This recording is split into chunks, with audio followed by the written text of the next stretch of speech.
एक के बाद एक छोटे बच्चों की जान जाने लगती है। सभी बच्चों में सेम पैटर्न दिख रहा था, पहले सर्दी जुकाम और फिर किडनी फेलियर की वजह से डेथ। कोल्ड सिरप के बैच नंबर SR13 में DEG केमिकल पाया गया है, जो एक इंडस्ट्रियल केमिकल है जिसका यूज कूलेंट, ब्रेक फ्लूइड जैसी चीज़ों में किया जाता है। और 10 अक्टूबर तक बच्चों की मौतों की संख्या 22 तक पहुंच गई।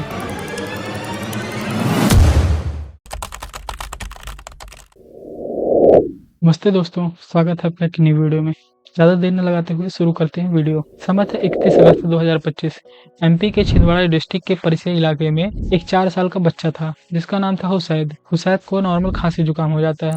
हुसैद के पेरेंट्स हुसैद को लेकर डॉक्टर प्रवीण सोनी के पास ले जाते हैं। Doctor Praveen Soni Parasia health centre के गवर्नमेंट डॉक्टर थे, जिन्होंने अपना प्राइवेट क्लिनिक भी खोल रखा था। हुसैद को नॉर्मल खांसी बुखार देखकर डॉक्टर प्रवीण सोनी नॉर्मल दवाइयाँ प्रिस्क्राइब करते हैं। उसके बाद पेरेंट्स दवाइयाँ लेते हैं और बच्चे को खिला देते हैं। लेकिन 24 घंटे के अंदर ही हुसैद की तबीयत और भी ज़्यादा बिगड़ने लगती है। सांस लेने में तकलीफ होने लगती है, पेशाब आना बंद हो जाता है। हुसैद के पिता यासीन, जो एक ऑटो ड्राइवर थे, उनको अपना कमाई का एक जरिया अपना ऑटो भी बेचना पड़ जाता है हुसैद के इलाज के लिए। लेकिन कुछ समय बाद ही किडनी फेलियर की वजह से 2 सितंबर 2025 को हुसैद की डेथ हो जाती है। अगले कुछ दिनों में परसिया और परसिया के आसपास के इलाकों में और भी ऐसी घटनाएं होने लगती हैं। एक के बाद एक छोटे बच्चों की जान जाने लगती है। सभी बच्चों में सेम पैटर्न दिख रहा था, पहले सर्दी जुकाम और फिर किडनी फेलियर की वजह से डेथ। 2 सितंबर को हुसैद की डेथ के बाद अगली डेथ होती है 8 सितंबर को। 12 सितंबर को 2 बच्चों की और डेथ हो जाती है।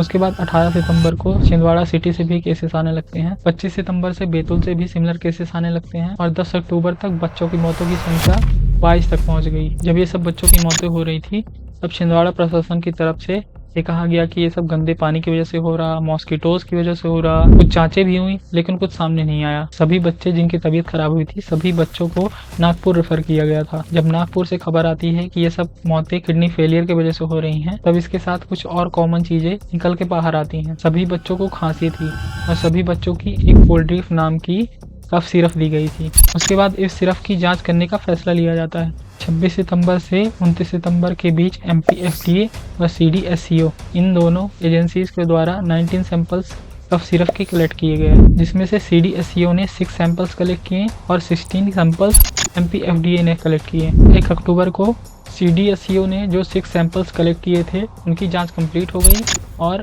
सारी सिरप्स को सेफ पाया गया। उसके बाद MP FDA के 13 सैंपल्स में से 3 सिरप्स की केवल जांच हो पाई और तीनों को ही क्लीन चिट मिल गई, बाकी जांच पेंडिंग में थी। हेल्थ मिनिस्टर राजेंद्र शुक्ला ने पब्लिक में आकर 2 बार कहा कि ये सारी सिरप्स सेफ हैं, सिरप्स में कोई भी गड़बड़ी नहीं पाई गई है। यहीं दूसरी तरफ 1 अक्टूबर को MP गवर्नमेंट की तरफ से तमिलनाडु गवर्नमेंट को इन्वेस्टिगेशन के लिए एक लेटर भेजा गया, क्योंकि ये कोल्ड्रिफ की कंपनी तमिलनाडु में ही थी और तमिलनाडु से ये कोल्ड्रिफ नाम की सिरप MP में आती थी। 2 अक्टूबर को तमिलनाडु की टीम ने कोल्ड्रिफ बनाने वाले श्रीसन फार्मास्यूटिकल्स कंपनी पर छापेमारी की और सैंपल्स कलेक्ट किए और सेम डे इवनिंग तक सारी टेस्टिंग कंप्लीट हो गई और 3 अक्टूबर को तमिलनाडु की लैब रिपोर्ट में ये कंफर्म हो जाता है कोल्ड्रिफ सिरप के बैच नंबर SR13 में DEG केमिकल पाया गया है, जो एक इंडस्ट्रियल केमिकल है जिसका यूज कूलेंट, ब्रेक फ्लूइड जैसी चीज़ों में किया जाता है, जो बहुत ही जहरीला होता है। और इसका परसेंटेज पाया गया उस सिरप में 48.6%, जिसका 0.1% से ज़्यादा होना ही बॉडी के लिए खतरनाक होता है। यानी इंसानी बॉडी जितना सह सकती है उससे 486 गुना ज़्यादा केमिकल इस सिरप में पाया गया था। साथ ही इंस्पेक्शन में पाया गया कि कंपनी के अंदर बहुत ही गंदे तरीके से दवाइयाँ बनाई जा रही थी। कंपनी के अंदर केमिकल्स स्टोव पर गर्म हो रहे थे, प्लास्टिक पाइप से स्टिकी रेसिड्यू टपक रहा था, जंग लगी हुई मशीनें चल रही थी और वर्कर्स बिना ग्लव्स और मास्क के काम कर रहे थे। जिन दवाइयों को हम भरोसा करके अपनी हेल्थ सुधारने के लिए यूज़ करते हैं, उन दवाइयों को इन हालातों में बनाया जा रहा था। MP का लेट रिस्पॉन्स देखिए, 26 सितंबर को सैंपल्स कलेक्ट किए गए थे और रिजल्ट आया 9 दिन बाद। वहीं तमिलनाडु में 36 घंटे के अंदर पूरी जांच की गई और रिपोर्ट भी आ गई। MP food and drugs administration ने सैंपल्स पोस्ट के थ्रू भेजे थे, जैसे लेटर भेजे जाते हैं। सब ऐसी इमरजेंसी में जहां बच्चों की जानें जा रही हैं, वहां इतनी ज़्यादा लापरवाही। ड्रग कंट्रोलर दिनेश श्रीवास्तव ने भी ये एडमिट किया, यह एक रूटीन प्रैक्टिस थी, मतलब कोई इमरजेंसी प्रोटोकॉल ही नहीं है। पूरे MP में केवल 3 लैब्स हैं। ये लैब्स पूरे साल में केवल 6000 सैंपल्स टेस्ट कर सकती हैं, जिसमें से अभी करंट में 5500 सैंपल्स पेंडिंग है टेस्टिंग के लिए। डॉक्टर प्रवीण सोनी ने कई बच्चों का इलाज किया था और कई बच्चों को ये कोल्ड ड्रिप सिरप प्रिस्क्राइब की थी। इस वजह से उनकी जान चली गई। जब सरकार पर प्रेशर बढ़ा तब डॉक्टर प्रवीण सोनी को गिरफ्तार कर लिया गया। डॉक्टर प्रवीण सोनी ने गिरफ्तार होने से पहले मीडिया को ये बताया कि उन्होंने एक कोल्ड ड्रिप नाम की कफ सिरप को 15 साल से प्रिस्क्राइब किया है, लेकिन कभी भी कोई दिक्कत नहीं आई। इंडियन मेडिकल एसोसिएशन ने भी डॉक्टर प्रवीण सोनी की गिरफ्तारी पर ये जवाब दिया, डॉक्टर प्रवीण सोनी को बलि का बकरा बनाया जा रहा है ताकि रियल कल्प्रिट जैसे फार्मास्यूटिकल कंपनी और ड्रग कंट्रोल एजेंसीज को बचाया जा सके। और बात सच भी है।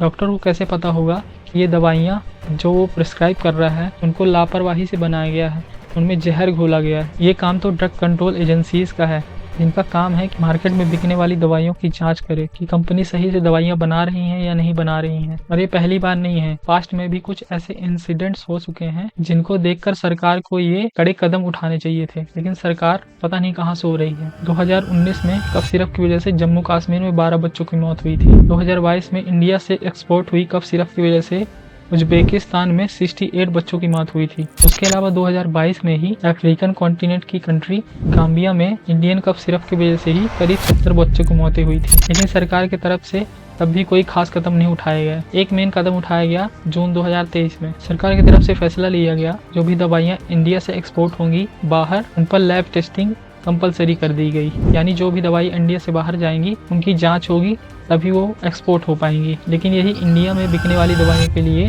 कोई भी जांच कंपलसरी नहीं की गई। अगर यही काम पहले कर दिया गया होता तो आज 22 बच्चों की मौतें नहीं होती। उसके बाद असली आरोपी जी रंगनाथन की तलाश शुरू होती है। जी रंगनाथन इस सिरप को बनाने वाली कंपनी सीसन फार्मास्यूटिकल्स के मालिक हैं। एमपी पुलिस की तरफ से एक टीम भेजी जाती है चेन्नई।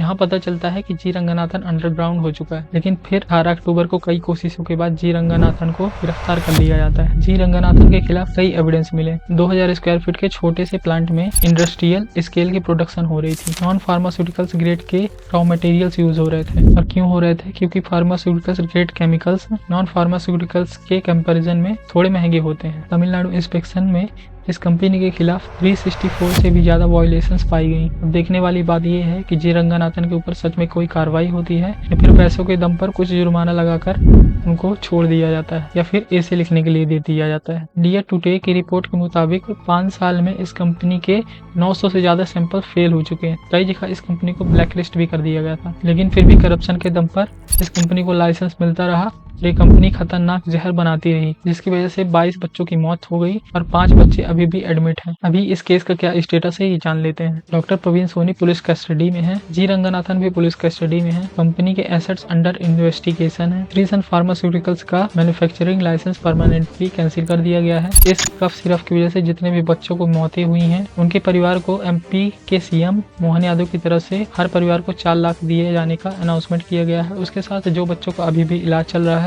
उन बच्चों के इलाज का खर्चा एमपी की सरकार उठाएगी। सरकार ने अच्छा काम किया, मैं इसका सम्मान भी करता हूँ। लेकिन प्रॉब्लम यहाँ आ जाती है, इतनी बार इंटरनेशनल केसेस होने के बाद भी अगर डोमेस्टिक लेवल पर कुछ किया गया होता तो आज ये 22 बच्चों की मौत नहीं हुई होती और 5 एडमिट बच्चे अपनी जिंदगी से लड़ नहीं रहे होते। पहले सरकार और एजेंसीज के द्वारा लापरवाही की जाती है और उसके बाद जब कोई घटना हो जाती है तो कंपनसेशन देकर सरकार अपनी गलतियों को छुपा लेती है। सवाल अभी भी अधूरे हैं, आखिर 14 साल तक सीसन फार्मास्यूटिकल्स की जांच क्यों नहीं हुई? और भी पता नहीं कितनी कंपनीज ऐसा कर रही हैं। अभी कोल्ड ड्रिप सिरप की जांच करते करते कुछ और सिरप्स की भी जांच की गई, जिसके बाद महाराष्ट्र में बनने वाली 2 कफ सिरप्स को भी बैन किया गया है, जो कि खतरनाक पाई गई हैं। बाकी और कितनी कंपनियां छुपी होंगी जिनका सच सामने नहीं आया है और एजेंसीज पता नहीं कहाँ सो रही हैं। कैसी एक छोटी सी कॉस्ट कटिंग की वजह से 22 बच्चों की मौत हो गई और ये एमपी बस की बात नहीं है।